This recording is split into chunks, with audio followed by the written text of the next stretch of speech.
Bonjour à toutes et à tous, ici Jeff pour Rushfeed. Hier soir, le Vietnam a vécu un cauchemar. Le typhon Kajiki, avec des vents à 166 km par heure, a frappé les côtes vietnamiennes, forçant l'évacuation d'urgence de plus de 587 000 personnes et faisant au moins 3 morts. Cette tempête, qualifiée d'extrêmement dangereuse par les autorités, vient de transformer des provinces entières en zones sinistrées. Les images sont apocalyptiques. À Hanoï, la capitale, les rues sont devenues des rivières. Les véhicules sont immobilisés dans un mètre d'eau sur l'autoroute nationale 6.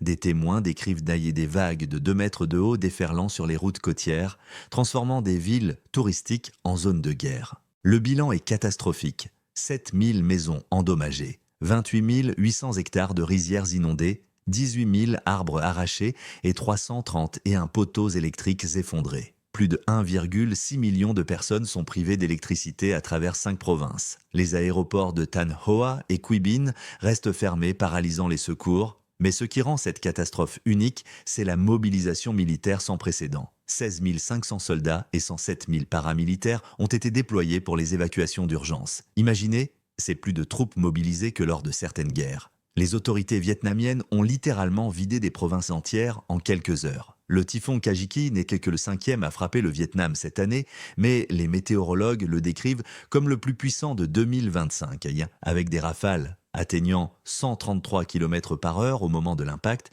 Il a causé plus de dégâts en une journée que certaines guerres en un mois. Ce qui inquiète encore plus les experts, ce typhon arrive moins d'un an après Yagi, qui avait tué 300 personnes en 2024. Le changement climatique intensifie ces phénomènes.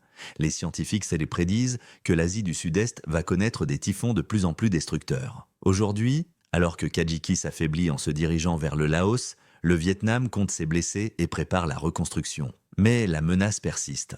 Les météorologues annoncent jusqu'à 150 mm de pluie en 6 heures dans certaines régions, avec des risques majeurs de glissement de terrain et d'inondations éclairs. Cette catastrophe nous rappelle la vulnérabilité de notre monde face aux phénomènes climatiques extrêmes. 587 000 personnes évacuées, c'est plus que la population de Lyon. Et ce n'est que le début. Si cette analyse vous a interpellé, abonnez-vous à Rushfeed pour suivre les catastrophes naturelles et leurs implications géopolitiques. Likez, partagez et activez la cloche. La planète change et nous serons là pour décrypter chaque bouleversement. Merci de nous faire confiance et prenez soin de vous.